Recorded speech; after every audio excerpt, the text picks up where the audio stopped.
কিন্তু আমি কিছু কথা না বললেই না। 1991 সালে যখন এরশাদ সরকারের পতন হয়েছিল, তার 2 দিনের মাথায় তৎকালীন শীর্ষ নেতা মিজানুর রহমান চৌধুরী সাহেব তার বাড়িতে জাতীয় পার্টি অফিস খুলেছিলেন।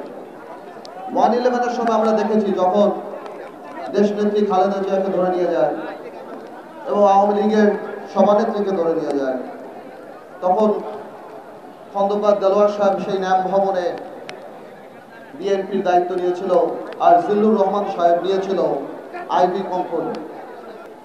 আজকে একবার কল্পনা করে দেখুন, আজকে 35 দিন আওয়ামী লীগ নাই, একটা মুরগির খোপ তারা পায় নাই যেখানে দাঁড়ায় তারা বলবে যে আমরা আওয়ামী লীগ চালাবো। এবার চিন্তা করেন, এটা হার না, এটা পতন, এটা আল্লাহর তরফ থেকে আসছে। আমার এখানে অনেক ভাইদের বক্তব্য আমি শুনলাম, তারা বলছেন যে আমরা বিচার চাই। ভাইয়েরা আমার, আমি বলবো বিচার শুধু আরম্ভ হয়েছে ইনশাআল্লাহ। এই বিচার এমন ভাবে হবে যে বাংলাদেশে আওয়ামী লীগকে সবাই মীর জাফর লীগ হিসাবে জানবে আগামী 100 বছরে। আওয়ামী লীগ একটা রাজনৈতিক দলের অস্তিত্ব হারিয়ে ফেলেছে। এই আওয়ামী লীগের 71 সালে যে অবস্থান ছিল, আজকে আওয়ামী লীগ যে ক্যারেক্টার, যে চারিত্রিক বৈশিষ্ট্য চলে আসছে, আওয়ামী লীগ কোনো মানুষের দল হতে পারে না। আজকে ভাইয়েরা বোনেরা, আজকে আপনারা এই ছাত্র বৈষম্য আন্দোলনে ছাত্র জনতার যে আন্দোলন দেখছেন, এই আন্দোলন 17 বছর মানুষের পুঞ্জীবিত ক্ষোভ। এই আন্দোলন এমন এক পিতার আন্দোলন যে লজ্জায় তার পরিবারের সাথে ভাত খেতে বসে নাই, কারণ সে বাজার করতে পারে না। এই আন্দোলন সেই আন্দোলন যারা শেয়ার মার্কেটের সর্বস্ব হারিয়ে সুইসাইড করেছে, আত্মহত্যা করেছে। এই আন্দোলন সেই আন্দোলন যখন মানুষ বাজারে যাওয়া বন্ধ করে দিয়েছে, বলতো বাজারে গেলে আমরা লজ্জা পাই।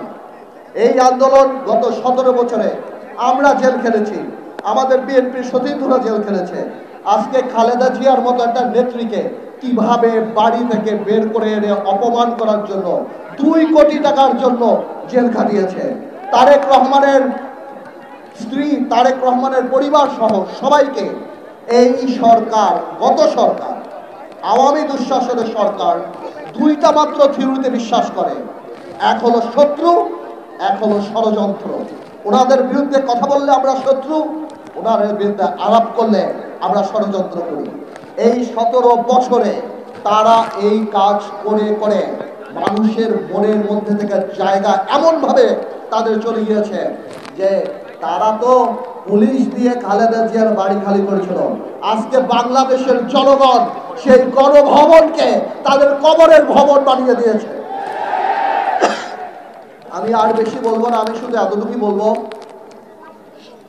যারা শহীদ হয়েছেন, যারা আহত হয়েছেন, 17 বছরে যারা আহত হয়েছেন, আমার মনে হয় সরকারের পাশাপাশি একটা এই বৈষম্য বিরোধী আন্দোলনে যারা ছিল তাদের একটা লিয়াজো কমিটি আমাদের দলদের মাঝখানে করে দেওয়া উচিত।